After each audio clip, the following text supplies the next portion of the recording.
All right, so it was asked that EYA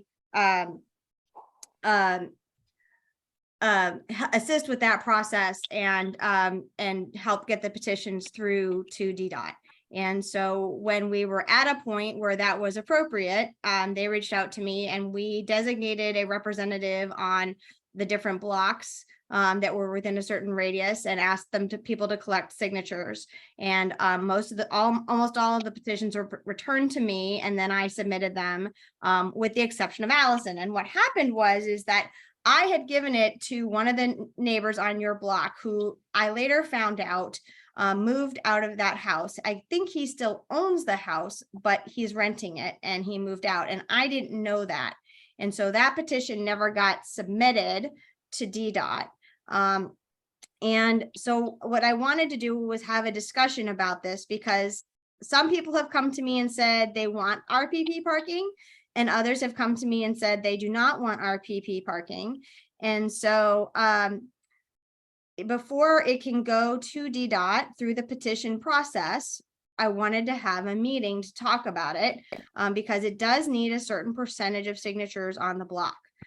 Let me share this, that almost every other block around the area now has RPP parking. And so there is the potential, we don't know how it's going to play out yet because this is new, but there is the potential, since this is the only block that doesn't have it, is that other people who want to not get the permit that they should get with their residents will end up parking on Allison Street. And so what I'd like to do is, see how you guys feel. I don't necessarily have a preference either way. This is really up to you, but I do want to make it clear that there is the potential that other cars from the surrounding blocks could potentially start parking there because they don't want to get permits for their block.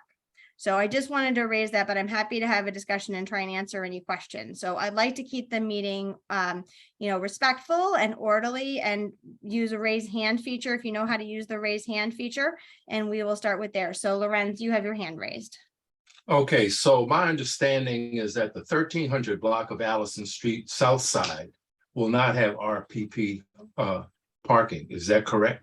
No, that's not correct. As of right now, neither side of Allison Street will have RPP parking unless we do. I'm saying, okay, let me correct that. I'm talking about the 1200 block. The 1200 block, yes, only one side of the 1200 block has RPP parking. There is no parking on the other side of the street. And that's the south side. Correct. So I would assume that that would be an adequate remedy. And I just think that what do you mean until there's just, well, I'm just saying, if people are going to park, if I have to park over there, that's where what I'll do. But I just think we're being screwed by the whole development of EYA into paying extra taxes, if you will, just to park where for all the time that I've lived here over 31 and a half years, that wasn't the case. Okay. So I get the potential for all of that, but let me just express this other concern, as I stated earlier, that before, I mean, I'm only seeing 16 participants here, which I don't think is a full representation of the whole 1300 block of Allison Street. Yeah, and I would. So let me. This is just an well. Can I finish what I'm saying, please? Sure. Go ahead. So I guess this is just a meeting to get some sense of where those who are attending stand on this, but this would not, I can assume that there will be no final determination based on the outcome of this meeting. That is correct. There is no final determination based on the outcome of this meeting. That is correct. We still would have to go through the petition process, and the petition would have to be circulated down the block. So anybody who's not on this meeting would still have to have the opportunity to complete the permit process. Or the signature process. In response to your other comment, I do want to say that this has, honestly, the rate fee structure for this has nothing to do with EYA.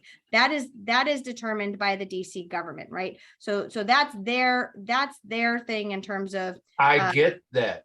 Right. I get that, but and that's just the whole point. As I litigated against this whole development from the beginning, that the government, as far as I'm concerned, I mean, they have already pretty much gone against a significant number of residents with this development, particularly we as I as one of the 200 footers who objected to it, but here we are. So I'm accepting of that status, but I'm not going to necessarily accept the fact that this residential parking permit is only good until 8:30 on any given weeknight until Friday. And then from Friday until Monday morning, anybody can park anywhere for that whole period of time. And And that's a realistic concern. Yeah. Yeah, so, and I have raised that issue to DDOT and DPW about that. And it's my understanding that the process is we have to start with the RPP parking with the stated hours that are currently there.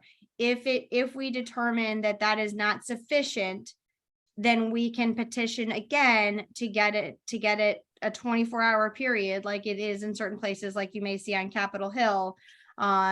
And then they would come out and do an evaluation and determine whether that's appropriate, right? Well, let me just correct you right there, that we don't have to do any of this. Again, this is something in terms of process, I get that, but we don't have to necessarily do that. I would think that until there's just Oh, Lorenz, you are frozen.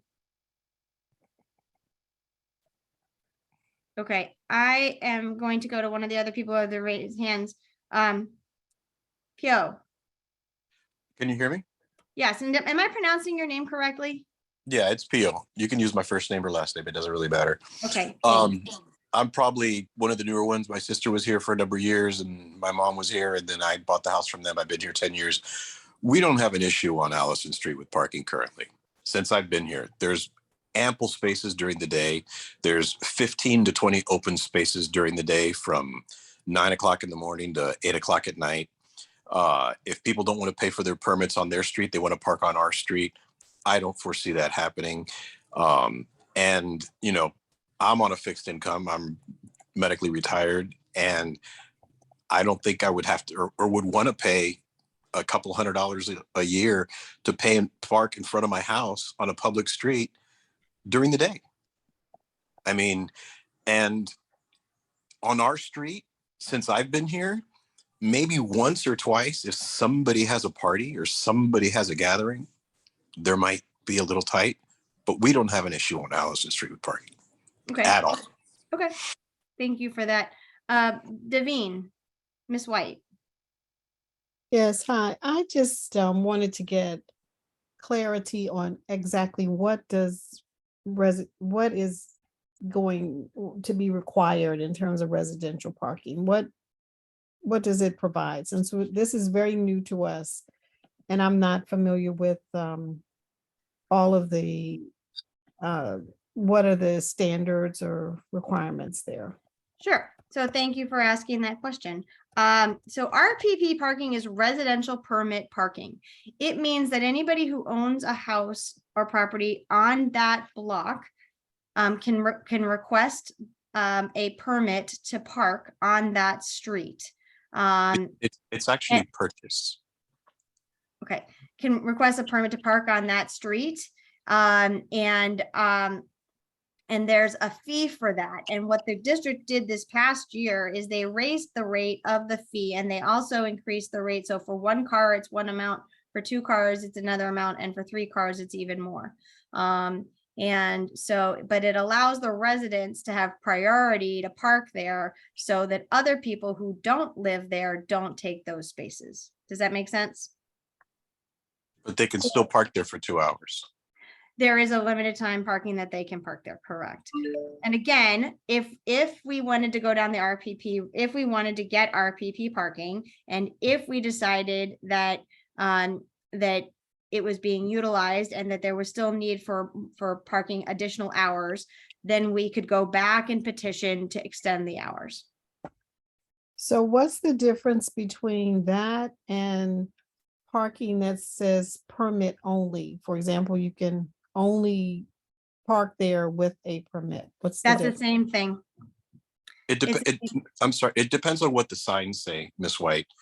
Okay. It'll basically says on the sign, Right. from what time to what time. And the permit parking that we're looking at in this area that they have on the other streets is from 8 in the morning to 7 o'clock at night, Monday through Friday.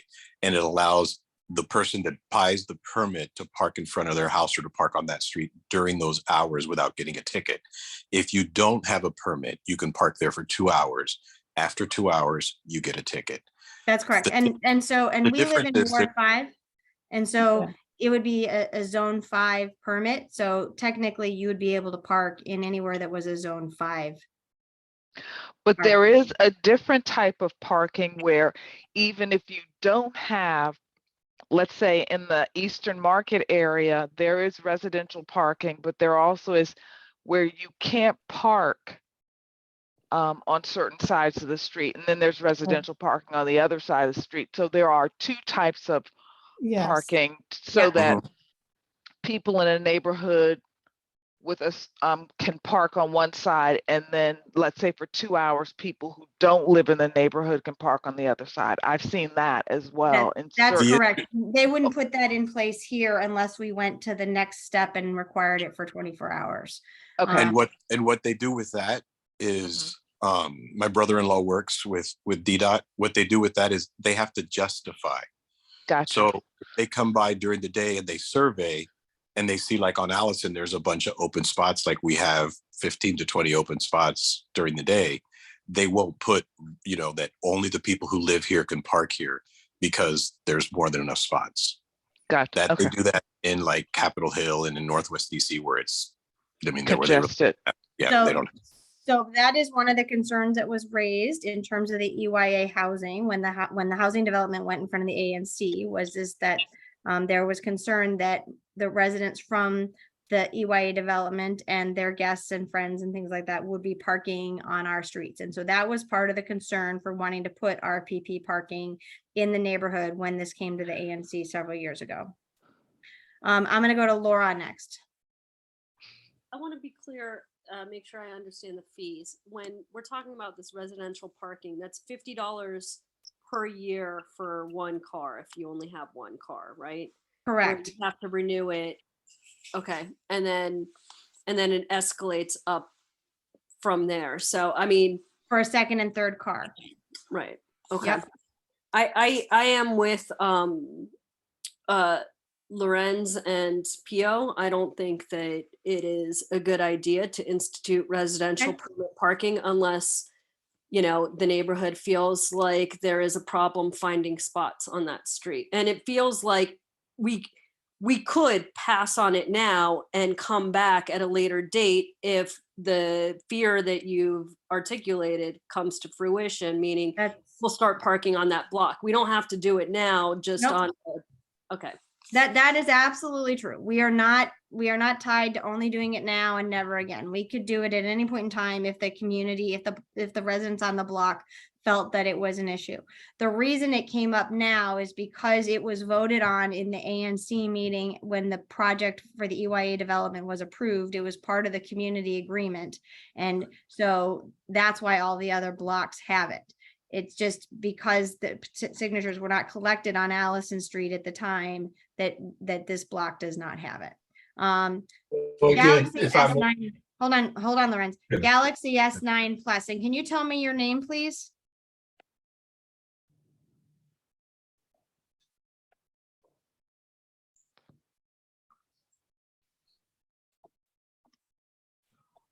Galaxy S9 Plus, you have your hand up. Are you there?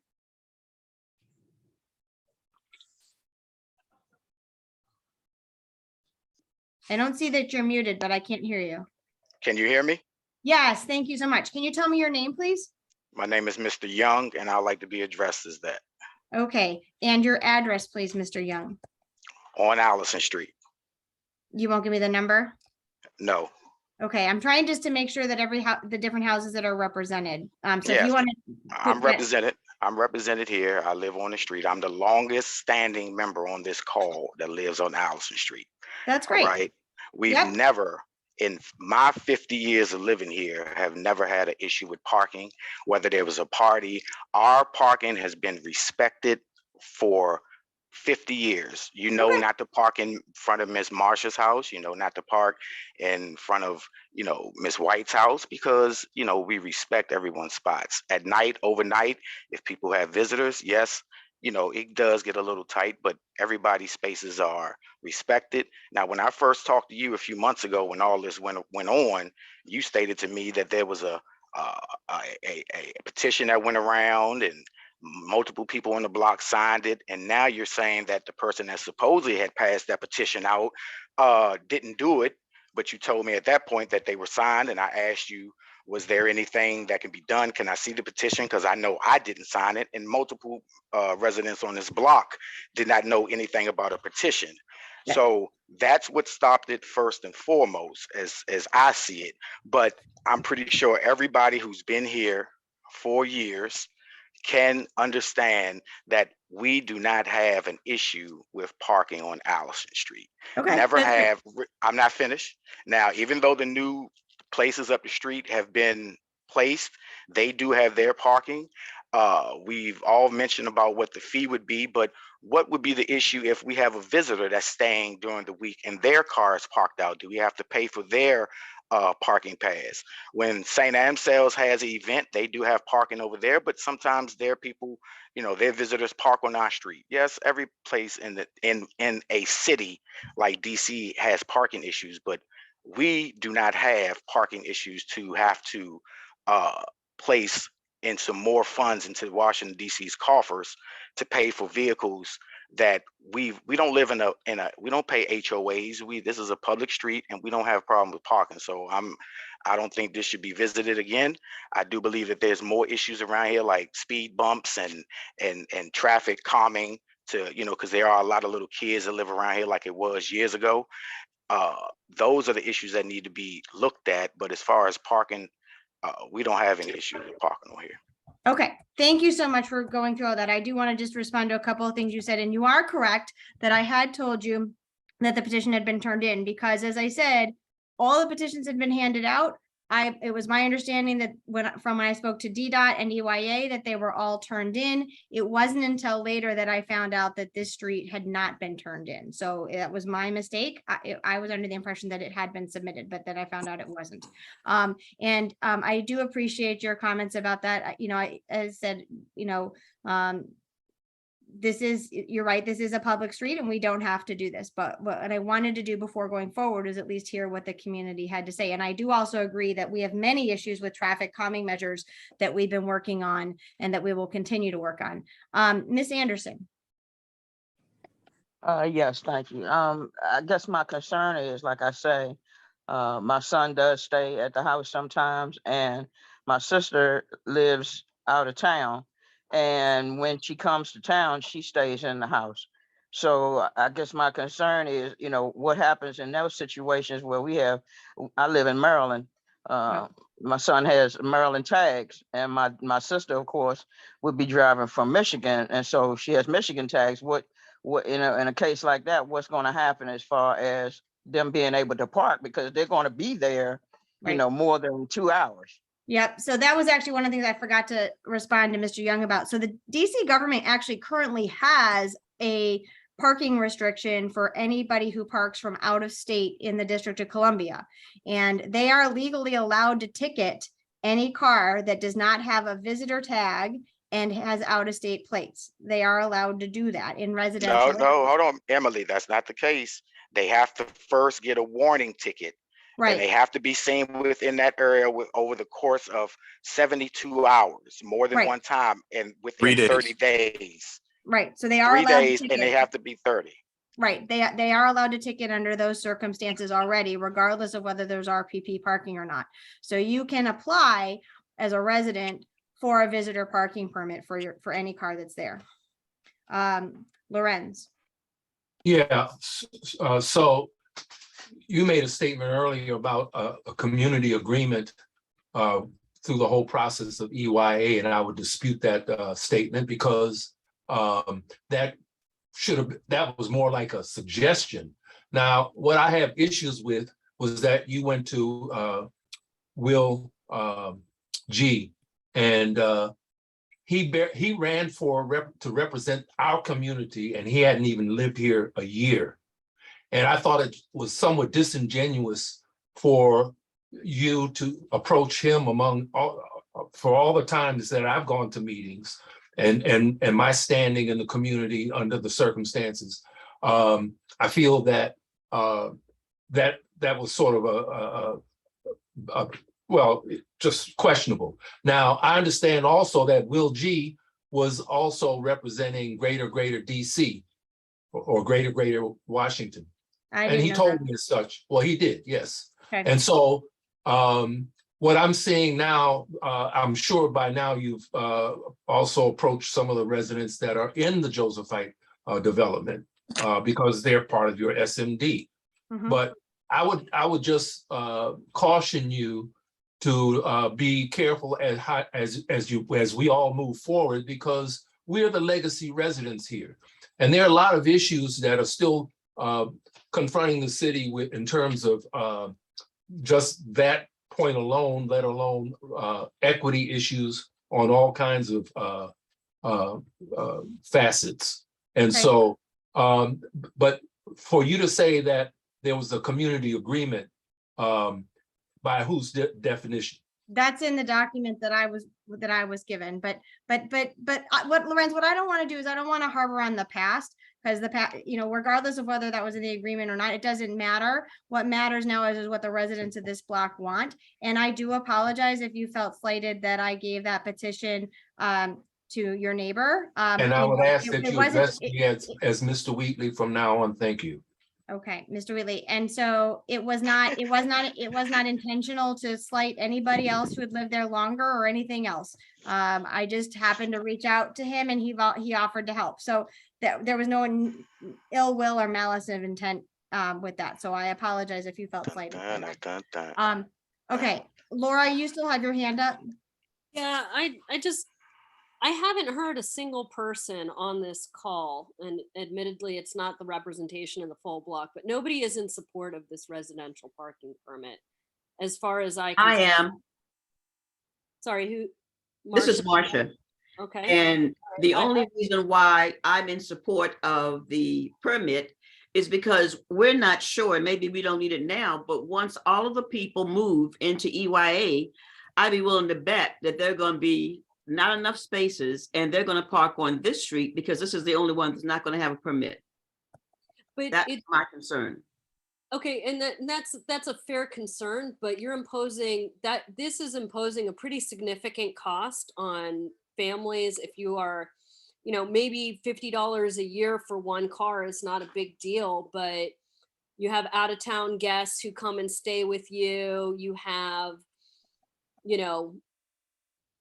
I guess the out of town guest happens no matter what, but you have multi-car households. So say you have like some of these young kids become teenagers, they get a couple of cars, that becomes pretty cost prohibitive.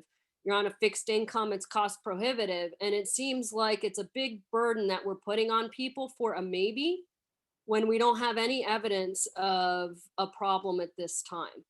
No, you're right. I agree. We don't at this time. Right. So I'm not in favor of putting costs on people for something that could maybe come to fruition, and maybe it doesn't, but then, I suspect it's a lot harder to take away a residential parking permit than it is to just not go with it. Yes, Laura. Yes. Yeah. Okay. I love you. Okay. All right. Marcia, is there anything else you wanted to add? No. Okay. Amy Henderson. Hey there. Yeah, I just wanted to make a comment. We're not making a decision on this call either way, but we are newer on the block. We've been here 5 years and we did have questions on the parking and we approached Emily about that. So I appreciate hearing from everybody on this call. I know there was a lot of, I think, conversations previously about this that we were unaware of, but I just wanted to say that seeing all the parking signs going up around here, knowing that there were 80 townhouses going into that. I mean, it seems impossible that they could even fit it into that block, but they did. that had us have some concerns about the parking. So I just wanted to say, like, we were one of the people that approached Emily around, like, hey, like, what's going to happen with the parking? Are we going to have a problem? I understand what everybody's saying. We don't have a problem now, but like Marcia said, I don't know what's going to happen in the future. I think it's fine if we decide, to wait and see if it becomes a problem. But at the time, right, seeing all the construction going up and everybody around us having those parking signs, we wanted to just know, like, is this going to become a problem? That's all I wanted to say. Thank you, Amy. And Daveen. Well, this is Harrison, actually. The question that I had is, what is the number of people or residents in a neighborhood, or the percentage that's necessary to pass the residential parking? I have to go back and look, but I believe it's 60%. Okay. I don't think that you're going to find 60% at this time. I think that there are a couple of people that do want it, and I can appreciate their thoughts on it. But I agree with most of the people in the neighborhood that have been here for some time that don't see the need for it. Now, the one thing that I would personally be interested in is if we could do it for 24 hours. But you said that the government has to come out and do whatever they have to do, and they would decide.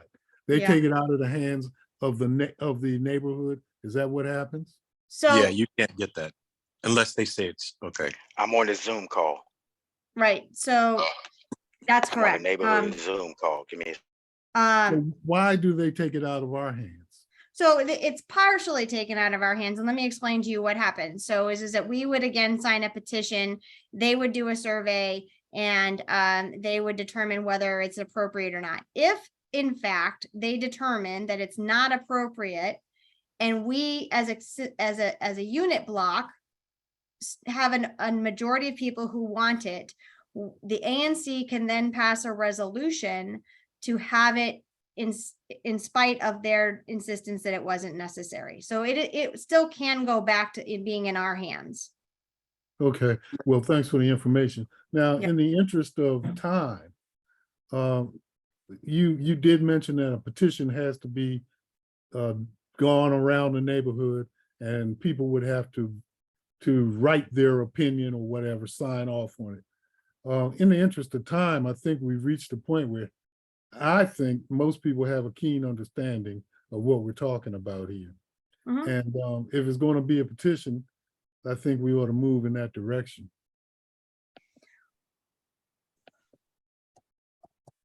Okay, thank you. Anybody else want to make a comment? If you don't mind, I'd like to mention one thing. Can you hear me? Sure. Yep, go ahead. Mr. White, on the resident only permit parking, for example, you know, Irving Street, like 6th and Irving between Georgia and the hospital? Yes. There's a bunch of row houses. So if you look at the amount of street space per house space, they literally can't put a car because the house isn't even literally as wide as a car. So when you have a street like that, then DDOT comes in and says, okay, because of this, people that do have a car registered to this address can purchase a permit to park on this street. But we don't have that because we have duplex, triplex, and then we have space between some of the houses. So each house literally has almost 2 spots in front of the house. So even if we wanted that, we could qualify if everybody had like 5 cars on the block maybe, but it would be highly unlikely. Okay. I have a question, Emily. Sure. This is Mr. Yes, sir. Young again. When it comes down to individuals parking on the street, all right, what is the determination of where? I mean, you could park anywhere, so it's not like, you know, if Mr. White usually parks in front of his house, you know, all of that is still be respected, correct? Oh, I mean, it's absolutely. not. Oh, yeah, absolutely. That wouldn't change. But in addition to that, let me just say this, if you were to do RPP parking on that block, you would because it would be a zone 5, because we're in Ward 5, you would also be eligible to park on any of the neighboring streets that also have RPP parking.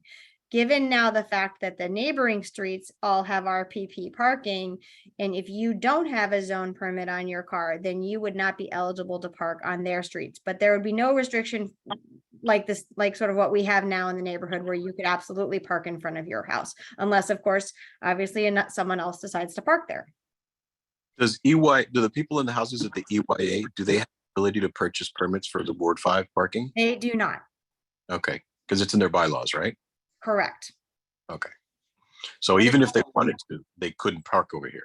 No, they can park on a street that 2 does not hours. have RPP, but Right. they cannot park on the streets that have RPP. So But they could to park- technically park on Allison Street.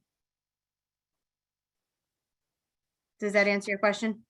Yeah, it does. Okay. But anyone can park on any of the streets at night and on the weekends. Yep. And That for is 2 hours. correct. Right, up to 2 hours with the way the permit is right now. And again, if any of the blocks in the neighborhood that currently have RPP parking determine that that amount is not satisfactory, they can reach back out to me and we could petition to have that extended. Sonia, Ms. Dolson. And Ms. Dolson, did I get your, I don't believe so. Can I get your address?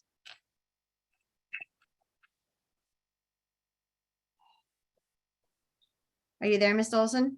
Yes, I am, and it's Darlington. I'm sorry, my apologies. And you're what address on Allison? 1300 block of Allison Street Northeast. Okay. So I just want to just sort of comment basically what Marsha was, Miss Scott was saying about the EYA parking, because I'm really concerned that there are 80 townhouses over there, and I think that they probably only have garages for maybe 40 of the townhouses, if that much. And then also you assume that there's probably going to be 2 cars per townhouse. So all of those people will probably be parking in the 1200 block of Allison and probably the 1300 block of Allison. So it hasn't been a concern thus far, but I'm fearing that it's going to be a concern in the future. So I'm in agreement with, and I can't remember if that was Ms. Scott saying to address the situation when those people start to move in. If we can come back to this and address it, then that's what I'd like to do. Thank you. Mr. Wheatley. My experience in terms of the zone parking now, I don't know if it's still in effect, but when I was handling my mother's property after she died, she had, and she lived in Mount Pleasant, and even though it was zone 1, I think that was Ward 1, it was even subcategorized such that she could not park my mother didn't even drive, but as I was handling her estate, I noticed that it was a limited zone parking for specific areas. So I don't know if that policy is still in effect, but Yeah. given the amount of development that's now taking place in our neighborhood and in our city for that matter, I don't think that, that's a consideration that I can't say should be overstated in terms of saying once you get a zone 5 park permit, you can park anywhere in zone 5.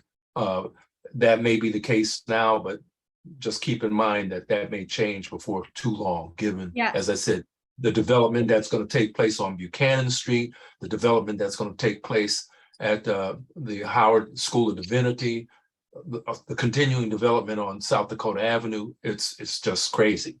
Yeah, and that's a really good point. Thank you, Mr. Wheatley, for mentioning that. So there are multiple different levels of RPP parking restrictions. And so obviously, they try and do it based on the need within the community. And what we have received for the other blocks is sort of like the first tier level, and then it can go up from there. So And Ms. Dulles, I appreciate your comment about, your concerns about the EYA townhouses. You are correct that some of those houses do not have garages. It's more than likely that the majority of them have more than one car. They do have some visitor parking on the property. But I don't know, we will just have to see. To Mr. Wheatley's point, I'm not sure how many of you are aware of this, but the Providence property will be developed in the near future. And the Kennedy School, which is down the street on Buchanan, is also being redeveloped. And there's another group of 80 townhomes going on there. So our neighborhood is changing. And parking, I think, is going to become more and more of an issue within the neighborhood. I absolutely have no issue whatsoever, because I don't live on your block, with deciding whether or not we're going to go through this RPP or not. It's not up to me, it is up to you. And if you all decide, and from everyone we've heard so far, the majority of people would prefer not to do the RPP parking, and those that have expressed concern about it, I believe, if I'm understanding correctly, are okay waiting to see how things play out, and then we can revisit this, which I have no problem with either. So are there any other comments that people would like to make? I know Mr. Wheatley had mentioned to do some zoning on our streets, and if he's willing to do that, I would be happy to support that. Mr. Whitley, do you want to comment on that? Do you mean yeah, I would be happy to initiate a petition if that's what you're referring to, Mr. Paul. Yes, sir. Yes, sir. I sure am. Yeah. Okay.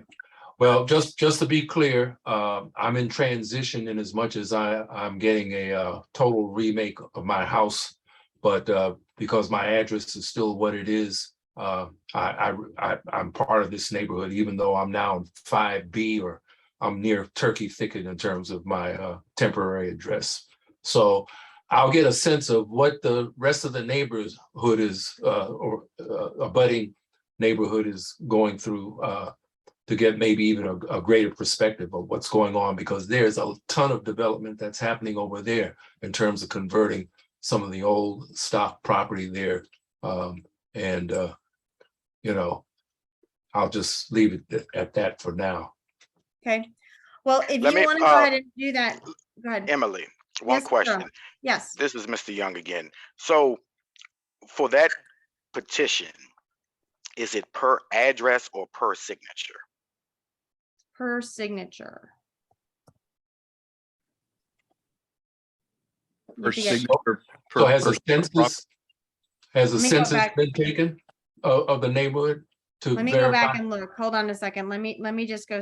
Hold on a second. Hold on one second. But you have to be a property owner, right? Right. You have to be a property owner. That is correct.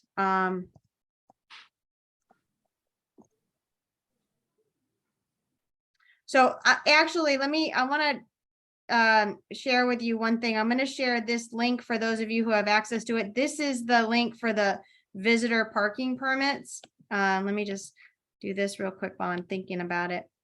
I'll put it in the chat. For those of you who want to know more about the visitor parking, that's that.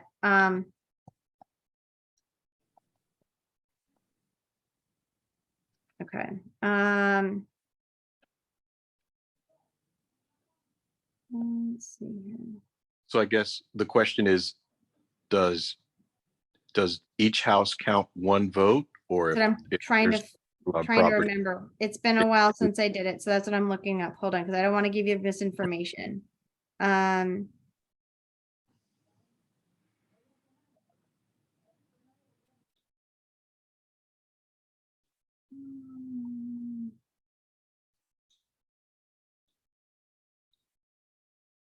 It would seem to me that if you have more than one person in a household, and yet you have title to a car, each person has title to a car, that they would be would have something to say about that. Yeah, I think it's per property. I think it's one vote Okay. per Okay. address, if I'm But- not mistaken. when we did it on a different block, I remember that multiple people from a household signed. So let me see here. Hold on.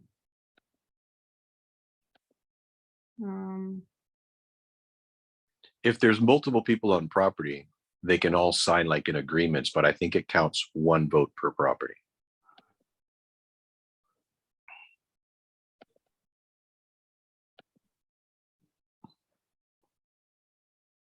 Because then you could cheat the system by titling 20 people on your property and Right.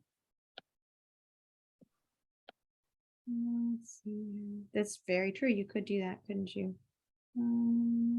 Here we go. This is what I was looking for.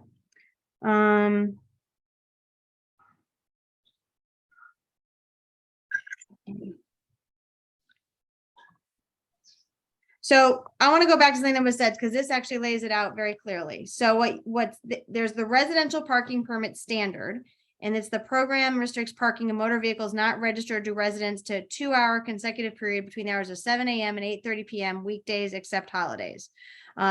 Petitions must be signed by at least one adult resident of a majority of the households on the block. Residential permit parking day hour modification is the next level. This program is to restrict the parking of motor vehicles not registered to residents to a 2-hour consecutive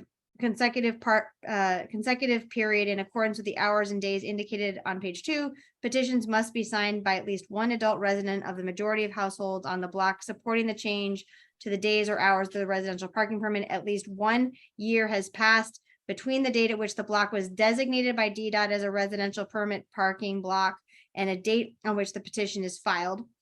So a year after this, and then a petition must be accompanied by a resolution from the ANC within which the block is located, supporting the change to the days or hours.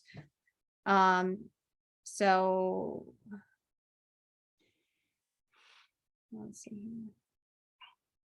so it's one And the vote. minimum, yeah, hold on a second. And the minimum criteria is of 70% of all legal spaces filled during survey hours, or which at least 10% must be occupied by motor vehicle. That's what they look for when they're doing the surveying. And just to go back, the rate is $50 for the first vehicle, $75 for the second, and $100 for the third, and $150 for each vehicle beyond 3 vehicles. So to be clear, it's one vote per house. Correct. And 7% of the houses have to agree. Yes. Isn't there a discount for senior citizens? Right. Yes, Okay. there is. It's sad that DC has the highest car registration rates in the nation. What is the rate for guest parking? I don't know. I'd have to go back and look at that website. Hold on.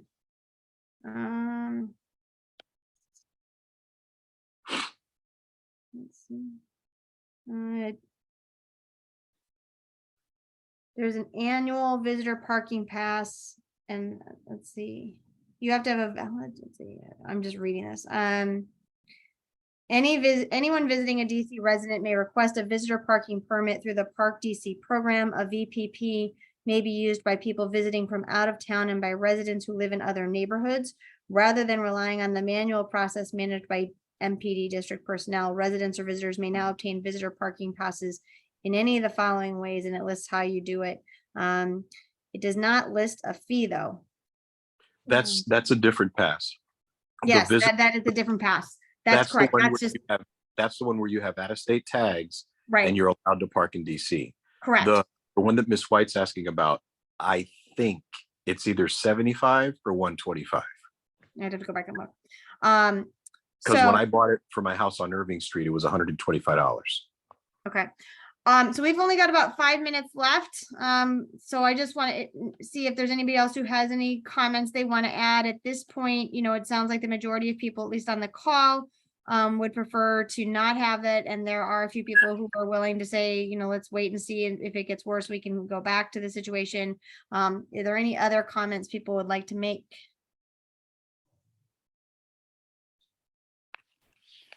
Hi, yeah, this is Ariel. Can you just remind us how big this second development is going to be in Buchanan Street and when it's going to be done by? And then I know Mundo's expanding right on Providence right here. And then there's another school that's likely going up as well. So So what's the timeline for this? Because obviously parking is not an issue now, but clearly when we have 2 developments finished that are 80 plus and 2 schools within a quarter of a mile radius, of course it's going to be an issue. Yeah, sure. but remember, Providence has a 4-story parking garage. So, well, that may or may not be there with the development. So, so the Kennedy School development, assuming it goes through the permitting process as scheduled, they're going to start with the school. The houses will not be started probably until 2015. It is anticipated that the project on the Providence property will likely be also start sometime in 2015. The Mundo, 2015? 2025. I'm sorry, 2025. I'm sorry. Yes, 2025. So yes, the Kennedy School project, the houses, the 80 townhouses will not be starting construction on those until likely 2025. And then the Providence project will likely also be starting in 2025. And as far as the Mundo Verde project, they have just petitioned for a bond hearing through DC this week. They are planning to start construction on that and then have that open by, I believe, 2024, fall of 2024. So 2 Laura. years. Yeah, Laura. Great, thank you. Yeah, I just wanted to reiterate, I mean, first of all, I don't think it's a given that parking is going to be an issue, but I'm just not inclined to impose this type of costs on my neighbors until I see it as a problem, right? Okay. So, that's all. I just wanted to reiterate that point. Thank you. And Mr. Wheatley, and then we're going to have to wrap it up. Yeah, so very briefly, I mean, I missed the last ANC meeting, but what do you know of what kind of development that's going to take place at Providence? I don't know yet. But you said they were going to start. I mean, you have to have some idea if they're starting sometime in 2025. No, I don't know yet at all, to be honest with you, what their plan is. What I do know is that I worked with both the developers for Providence and the developers for the Kennedy School to ensure that between the 2 projects, they were going to leave a significant amount of green space for the community. And they have written into the community, agreement for both projects. And well, it's actually under the Kennedy School right now, since that's the only one going in front of the Office of Planning right now. But it is written within their request to the Office of Planning, and it states that they are setting aside a partial of green space to connect to the Providence project when it starts to develop. And as I said, we're anticipating that both of them are going to be around 2025. It will include a dog park. It will include a fenced in or a playground area, and it will also include a soccer field and then also green space and walking trails. So there will be a significant amount of green space. That is the extent of what I know of the Providence project. Well, I have a request of you then, representing our SMD, because we got screwed so many times by numerous former representatives that you post any and all meetings with anybody outside us as residents, your SMD members. We vote you in, the developers and all these other folks don't. So if you could, through your listserv, provide a schedule, and that gives anybody within your SMD who or tax-paying citizens the right to attend or at least be aware of who you're meeting with. I think that's only fair. Absolutely. Because, And I have done that the whole way. I have done that the whole way through the Kennedy School. We've had 4 meetings with the community, with the Kennedy School. And absolutely, Mr. Wheatley, I absolutely. Well, the Kennedy School, but I'm talking now that we're, I'm sort of getting well, not quite blindsided by the the Kennedy School, but again, this whole notion of stakeholders And only because these people have money to come here to develop, that gives them credibility as a stakeholder. I get that, but then they don't live here in the city. I mean, I'm looking at EYA. Most of their construction contractors have Virginia and Maryland tags. All of their contractors practically have tags outside of DC. So I have to go back through the record to see whether they've broken any agreements that way. I'm almost sure they have, but before I say that with any 100% certainty. And then they violated a couple of things in terms of, doing constructions on Sundays. There's still truck traffic going through. And then, what's the point of this dummy truck traffic on Sergeant Road? Because, I mean, we're still seeing 18-wheelers.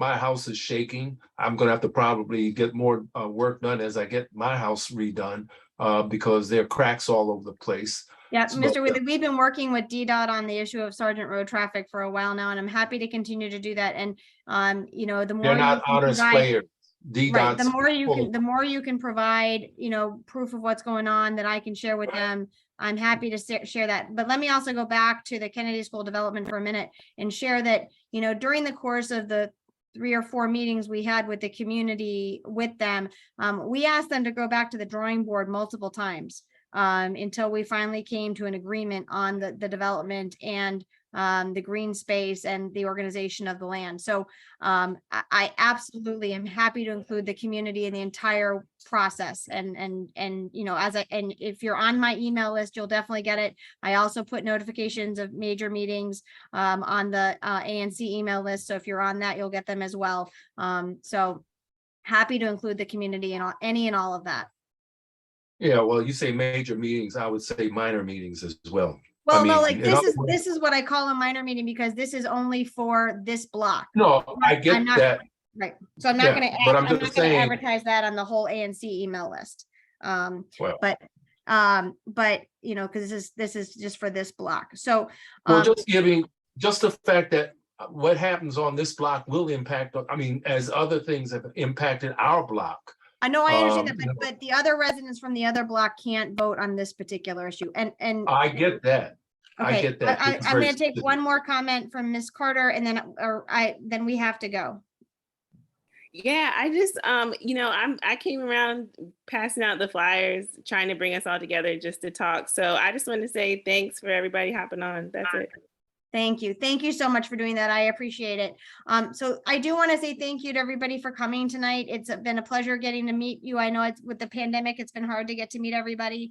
But I put my email in the chat. It's ANC5A, it's 5803@anc.dc.gov. Please feel free to email me. If you're not on the SMD email list, please make sure you email me to get on that. Because that is, a good way. I send out notices and various updates and information about things all the time. So thank you all very much. And if at any point in time you want to re-engage about this issue on Allison Street with parking, please let me know. I'm always open to discussing it. So thank you all very much. Have a good night. Thank you. Be well, Thank you. stay well, so that all's well. Thank you.